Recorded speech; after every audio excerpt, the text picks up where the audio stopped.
आज की कहानी है। क्या सौरभ माँ के लिए गहने बनवा पाया? उसकी माँ थी ही निर्मल, निश्चल, जैसी बाहर वैसी अंदर। छल, प्रपंच, घृणा और लालच से कोसों दूर। सबके सुख से सुखी, सबके दुख से दुखी। कभी कभी सौरभ अपनी माँ के स्वभाव की सादगी देख अचंभित रह जाता कि आज के प्रपंची युग में भी उसकी माँ जैसे लोग हैं। विश्वास नहीं होता था उसे। बचपन से ही सौरभ देखता आ रहा था कि माँ हर हाल में संतुष्ट रहती। पापा जो भी कमाकर उनके हाथ में थमा देते, बिना किसी शिकवा शिकायत के उसी में जोड़ तोड़ बिठाकर वह अपना घर चलाती। कभी अपने अभावों का पोटला किसी के सामने नहीं खोलती। तभी माँ की नज़र उस पर पड़ गई थी। अरे, तू कब जग गया और ऐसे क्या टुकुर टुकुर देखे जा रहा है? माँ की स्निग्ध हंसी ने उसे ममता से सराबोर कर दिया। बस यूं ही आपको अलमारी ठीक करते देख रहा था। वह कैसे कह देता कि कमरे में बैठा उनके निश्चल स्वभाव और संघर्षपूर्ण त्याग में जीवन का लेखा जोखा कर रहा था। उनके अपने परिवार के लिए किए गए समर्पण और संघर्ष का, उस सूने गले का जो कभी भारी भरकम सोने की जंजीर और मीनाकारी वाले कर्णफूल से सजा सवरा उनकी संपन्नता का प्रतीक था। पिछले 6 वर्षों से उसके नौकरी करने के बाद भी माँ का गला सूना ही पड़ा था। माँ को खुद महसूस हो या ना हो, लेकिन जब भी उसकी नज़र माँ के सूने गले पर पड़ती, मन में एक हुक सी उठती। उसे लगता जैसे उनके जीवन का सारा सूनापन उनके खाली गले और कानों पर सिमट आया हो। इतनी श्रीहीन तो वह तब भी नहीं लगती थी जब पापा की मृत्यु के बाद उनकी दुनिया ही उजड़ गई थी। सौरभ ने होश संभालने के बाद से ही माँ के गले में एक मोटी सी जंजीर और कानों में मीनाकारी वाले कर्णफूल ही देखे थे। तब माँ कितनी खुश रहती थी, हरदम हंसती गुनगुनाती। उसकी माँ का चेहरा बिना किसी सौंदर्य प्रसाधन के ही दमकता रहता था। फिर माँ की खुशियों और बेफिक्र जिंदगी पर तब पहाड़ टूटकर आ गिरा जब अचानक एक सड़क दुर्घटना में उसके पापा की मौत हो गई। इस असमय आई मुसीबत ने माँ को तो पूरी तरह तोड़ ही दिया। वह सूनी सूनी निगाहों से दीवार को देखती बेजान सी महीनों पड़ी रही। लेकिन जल्दी ही माँ अपने बच्चों के बदहवासी और सदमे से रोते सहमे चेहरे देख अपनी व्यथा दिल में ही दबा उन्हें संभालने में जुट गई। एक नई जिम्मेदारी के एहसास ने उन्हें फिर से जीवन की मुख्य धारा से जोड़ दिया था। पति के ना रहने से एकाएक ढेरों कठिनाइयां उनके सामने आ खड़ी हुई थी। पैसों की कमी, जानकारियों का अभाव, कदम कदम पर जिंदगी उनकी परीक्षा ले रही थी। उनका खुद का बनाया संसार उनकी ही आंखों के सामने नष्ट होने लगा था। लेकिन माँ ने धैर्य का पल्लू कसकर थामे रखा। बचपन में पिता और बाद में पति के संरक्षण में रहने के कारण माँ का कभी दुनियादारी और उसके छल प्रपंच से आमना सामना हुआ ही नहीं। अब हर कदम पर उनका सामना वैसे ही लोगों से हो रहा था। लेकिन कहते हैं ना कि समय और अभाव आदमी को सब कुछ सिखा देता है। माँ भी दुनियादारी सीखने लगी थी। माँ अपने टूटते आत्मबल और अपनी सारी अंतर्वेदनाओं को अपने अंतस में छिपाए सामान्य बने रहने की कोशिश करती। लेकिन उनकी तमाम कोशिशों के बावजूद सौरभ से कुछ भी छिपा नहीं था। वही एकमात्र गवाह था माँ के कतरा कतरा टूटने और जुड़ने का। कितनी बार ही उसने देखा था माँ को रात में अपने बच्चों से छिपकर रोते, पापा की याद में तड़पते। तब उसके दिल में तड़प सी उठती कि कैसे क्या करे जो माँ के सारे दुख हर ले। वह चाहकर भी माँ के लिए कुछ नहीं कर पाया, जबकि माँ ने उन दोनों भाई बहनों का जीवन संवारने के लिए जो कर दिखाया, सभी के लिए आशातीत था। क्या नहीं किया माँ ने? पोस्ट ऑफिस की एजेंसी, स्कूल की नौकरी, ट्यूशन, कपड़ों की सिलाई, यानी एक एक पैसे के लिए संघर्ष करती। जब भी वह माँ के संघर्ष से विचलित होकर अपने लिए काम ढूंढता, माँ उसे काम करने की इजाज़त ही नहीं देती। बस उन्हें एक ही धुन थी कि किसी तरह उनका बेटा पढ़ लिख कर सरकारी नौकरी में ऊंचा पद प्राप्त कर ले।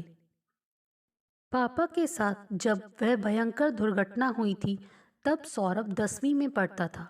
माँ बेटा दोनों ही व्यापार में पूरी तरह कोरे थे, जिसका फायदा व्यापार में उसके पिता के साथ काम कर रहे दूसरे लोगों ने उठाया और व्यापार में लगा उसके पापा का करीब करीब सारा पैसा डूब गया। थोड़ा बहुत जो भी पैसा बचा था, नेहा दीदी की शादी का ख्याल कर माँ ने बैंक में जमा करवा दिया। नेहा दीदी की शादी में सारी जमा पूंजी के साथ साथ माँ के करीब करीब सारे गहने निकल गए थे। फिर भी माँ बेहद खुश थी। नेहा को सुंदर, संस्कारी और विवेकशील पति के साथ साथ ससुराल में संपन्नता भरा परिवार जो मिला था। नेहा दीदी की शादी के बाद 4 वर्ष बड़े ही संघर्षपूर्ण रहे। स्नातक करने के बाद सौरभ नौकरी प्राप्त करने के अभियान में जुट गया। जल्दी ही उसे सफलता भी मिली। एक बैंक अधिकारी के पद पर उसकी नियुक्ति हो गई। इस दौरान जगह जगह इतने फॉर्म भरने पड़े कि गहनों के नाम पर माँ के गले में बची एकमात्र जंजीर भी उतर गई। माँ की साड़ी पर भी जगह जगह पैबंद नजर आने लगे थे। इतनी विकट परिस्थिति में भी माँ ने हिम्मत नहीं हारी। ना ही किसी रिश्तेदार के घर आर्थिक तंगी का रोना रोने या सहायता मांगने गई। परिस्थिति ने उन्हें धरती सा सहिष्णु बना दिया था। नौकरी मिलने के बाद जब उसने पहली पगार माँ को सौंपी थी, तब खुशी के आंसू पोंछती माँ ने उसे गले से लगा लिया था। अरे पगले, माँ भला इन रुपयों का क्या करेगी? अब तो सारी जिम्मेदारियां तू ही संभाल। मैं तो बस बैठे बैठे आराम करूंगी। इसके बाद भी सौरभ हर महीने तनख्वाह का सारा पैसा लाकर माँ के हाथों में देता रहा और माँ पूर्ववत घर चलाती रही। शादी के लिए आए कई प्रस्तावों में से माँ को निधि की सुंदरता ने इस कदर प्रभावित किया कि बिना ज्यादा खोजबीन किए वे निधि से उसकी शादी करने के लिए तैयार हो गई। जब दहेज की बात आई तो उन्होंने शादी में किसी तरह का दहेज लेने से साफ मना कर दिया। ऐसा कर शायद वह अपने पति के उन आदर्शों को कायम रखना चाहती थी जो उन्होंने खुद की शादी में दहेज ना लेकर लोगों और समाज के सामने कायम किया था। जितना भी उनके पास पैसा था, उसी से उन्होंने शादी की सारी व्यवस्था की। माँ के आदर्शों और भावनाओं को समझने के बदले अमीर घर की निधि की नज़रों में दहेज ना लेना बेवकूफ़ी भरी आदर्शवादिता थी। हमेशा अपनी आधुनिका माँ की तुलना में वह अपनी सास के साधारण से रहन सहन को, उनका देहातीपन समझ मजाक उड़ाती रहती और जब तब अपनी जबान की कैंची से उसे कतरती रहती। ऐसे मौके पर उसका दिल चाहता कि निधि से पूछे कि सभ्यता का ये कौन सा सड़ा गला रूप है जिसमें ससुराल के बुजुर्गों की नहीं, सिर्फ मायके के बुजुर्गों की इज्जत करना सिखाई जाती है। लेकिन वह चुप ही रहता। ऐसा नहीं था कि वह निधि से डरता था, कहीं माँ पर निधि की असलियत जाहिर ना हो जाए, इसी भय से भयभीत रहता था। जिंदगी के इस सुखद मोड़ पर वह नहीं चाहता था कि निधि की किसी बात से माँ आहत हो और वर्षों से उनके दिल में जो बहू की तस्वीर पल रही थी वह धुंधली हो जाए। निधि समझे या ना समझे, वह जानता था माँ निधि को बहुत प्यार करती हैं। निधि ने घर में आते ही माँ के सीधे साधे स्वभाव को परखकर बड़ी होशियारी से उनके बेटे, पैसे और घर पर अपना अधिकार कर उनके अधिकारों को इस तरह सीमित कर दिया कि वह अपने ही घर में पराई बनकर रह गई थी। वह हर बार सोचता, इस महीने ज़रूर माँ के लिए सोने की जंजीर ले आएगा, लेकिन कोई ना कोई खर्च हर महीने निकल आता और वह चाहकर भी जंजीर नहीं खरीद पाता। वैसे भी शादी के बाद से घर के खर्च काफ़ी बढ़ गए थे। अब तक साधारण ढंग से चलने वाला घर का रहन सहन काफ़ी ऊंचे स्तर का हो गया था। एक नौकर भी आ गया था जो निधि के हुक्म का गुलाम था। तभी सौरभ की तंद्रा माँ की आवाज़ से टूट गई थी। कब से पुकारे जा रही हूँ, कहाँ खोया बैठा है, चाय बना दूँ? माँ को यूं सामने पाकर जाने क्यों सौरभ की आंखें भर आई थी। इनकार में सिर हिला अपने आंसू छिपाता वह बाथरूम में जा घुसा था। उसी दिन ऑफिस जाने के बाद सौरभ अपनी एक फिक्स डिपॉजिट तोड़कर माँ के लिए एक जंजीर और मीनाकारी वाला कर्णफूल खरीद लाया था। यह सोचकर कि एक हफ्ते बाद माँ के आने वाले जन्मदिन पर उन्हें देगा, उसने गहनों का डिब्बा अपनी अलमारी में संभाल कर रख दिया। रात को उसने अपने इस सरप्राइज गिफ्ट की बात जैसे ही निधि को बताई, उसके तो तन बदन में आग लग गई। अब तक शब्दों पर चढ़ा मुलम्मा उतार माँ के सारे बलिदानों पर पानी फेरते हुए वे बिफर पड़ी थी। ये तुम्हें क्या सूझी है? बुढ़ापे में अब वह इतने भारी गहनों को लेकर क्या करेंगी? अब तो उनके नाती पोते खिलाने के दिन हैं, फिर भी उनकी तो जैसे गहनों में ही जान अटकी पड़ी है। पूरा हफ्ता उस चेन को लेकर निधि के साथ उसका शीत युद्ध चलता रहा, फिर भी वह डटा रहा। अभी वह इतना गया गुजरा नहीं था कि उसकी बातों में आकर माँ के प्रति अपने प्यार और फर्ज को भूल जाता। एक सप्ताह बाद जब माँ का जन्मदिन आया, सुबह सुबह माँ को जन्मदिन की मुबारकबाद देकर उसने जतन से पैक किया गया गहनों का डिब्बा उनके हाथों में थमा दिया था। अरे बेटा, ये क्या ले आया तू? अब क्या मेरी उम्र है उपहार लेने की? अच्छा, देखूं तो मेरे लिए तू क्या ले आया है? डब्बा खोलते ही माँ जड़ सी हो गई थी।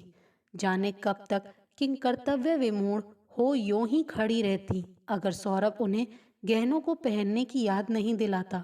सौरभ की आवाज में जाने कैसी कशिश थी कि जंजीर पहनते पहनते उनकी आंखें छलछला आई थी। फिर कुछ सोचकर सौरभ का गाल थपथपाकर निधि को बुलाने लगी। कमरे में कदम रखते ही निधि की नज़र माँ के गले में पड़ी जंजीर पर गई, जिसे देखते ही चोट खाई नागिन सी उसकी आंखों से लपट सी उठी थी, जो सौरभ से छिपी नहीं रही। पर उसकी सीधी सादी माँ को उसका आभास तक नहीं हुआ। तभी अपने गले से जंजीर निकालकर निधि के गले में डालते हुए माँ बोली, बहू, इसे तुम मेरी तरफ से रख लो।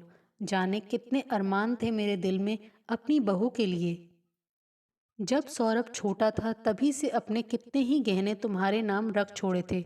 सोचती थी एक ही तो बहू होगी मेरी, सजा दूंगी गहनों से। लेकिन परिस्थितियां ऐसी पलटी कि सारे अरमान दिल में ही दफन हो गए। सौरभ अभी कुछ बोलना चाह ही रहा था कि माँ जाने कैसे समझ गई। ना, तू कुछ नहीं बोलेगा, ये मेरे और बहू के बीच की बातें हैं। वैसे भी इस उम्र में मैं गहनों का क्या करूंगी? माँ के इस अप्रत्याशित फैसले ने निधि को भौचक कर दिया था। अपने छोटेपन का आभास होते ही वह सौरभ से नजरें नहीं मिला पा रही थी। उसकी सारी कुटिलताएं माँ के सीधेपन के सामने धराशायी हो चुकी थी। जिस जंजीर के लिए उसने अपने पति का जीना हराम कर रखा था, इतनी आसानी से माँ उसे सौंप चुकी थी। निधि की नज़रों में आज पहली बार सास के लिए सच्ची श्रद्धा उत्पन्न हुई थी। साथ ही यह बात शिद्दत से उसे शूल की तरह चुभ रही थी कि जिस सास को माँ की तुलना में वह हमेशा गंवार और बेवकूफ़ समझती थी और अपनी ससुराल वालों की तुलना में अपने मायके वालों को श्रेष्ठ और आधुनिक दिखाने की कोशिश करती थी, उसकी उसी सास के सरल सादे और ऊंचे संस्कारों के सामने अब उसे अपनी गर्वोक्ति व्यर्थ का प्रलाप लगने लगी थी। दूसरे दिन सौरभ को यह देखकर सुखद आश्चर्य हो रहा था कि निधि एक सोने की जंजीर माँ को जबरदस्ती पहना रही थी। माँ के बार बार मना करने पर भी वह जिद पर उतर आई थी। माँ जी, मैंने बड़े प्यार से इसे आपके लिए खरीदा है, और अगर आपने लेने से इनकार कर दिया तो मुझे लगेगा कि आपने कभी मुझे बेटी माना ही नहीं। इसके बाद माँ इनकार नहीं कर सकी थी। सदा से ही कम बोलने वाली माँ की आंखों में अपनी बहू के लिए ढेर सारा प्यार और अपनापन उमड़ पड़ा था। माँ की खुशी देख सौरभ ने नज़रों से ही निधि के प्रति अपनी कृतज्ञता जता दी थी, जिसे संभालना निधि के लिए मुश्किल हो रहा था। वह नज़रें चुराती यहाँ वहाँ काम में व्यस्त होने का नाटक करने लगी। आज पहली बार अपनी गलतियों का एहसास निधि को बुरी तरह कचोट रहा था। सास के सच्चे प्रेम और अपनेपन ने उसकी आत्मा को झकझोर दिया था। बारी बारी वे बातें याद आ रही थी जिसका समय रहते उसने कभी कोई मूल्य नहीं समझा था। वह बीमार पड़ती तो सास उसकी देखभाल बड़े प्यार और लगन से अपने बच्चों की तरह करती। इतने प्यार और लगन से तो कभी उसकी अपनी माँ ने भी उसकी सेवा नहीं की थी। जिस सास ने अपना बेटा, घर, संपत्ति सब कुछ उसे सौंप अपना विश्वास, प्यार और सम्मान दिया, उसी सास को महज अपना वर्चस्व साबित करने के लिए उसने घर परिवार से भी बेगाना कर रखा था। शादी के बाद से आज यह पहला अवसर था जब सौरभ उसके किसी काम से इतना खुश और संतुष्ट नजर आ रहा था। अपने लिए उसकी नजरों से छलकता प्यार और कृतज्ञता देख निधि को बार बार नानी की नसीहतें याद आ रही थी।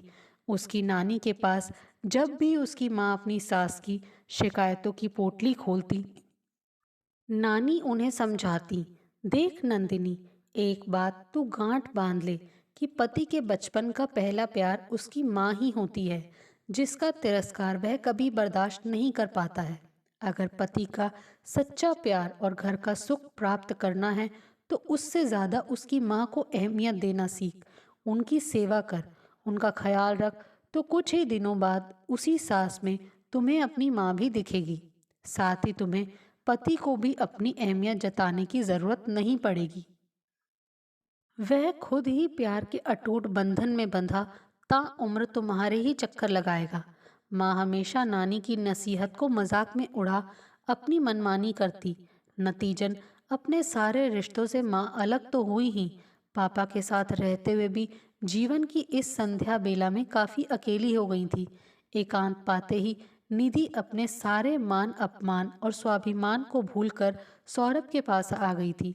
शर्मिंदगी के भाव से भरी उसकी आंखों से अविरल आंसू बह निकले। बिना कुछ कहे पति की शांत और मुग्ध दृष्टि से आश्वस्त होकर निधि उसकी बाहों में समा गई थी।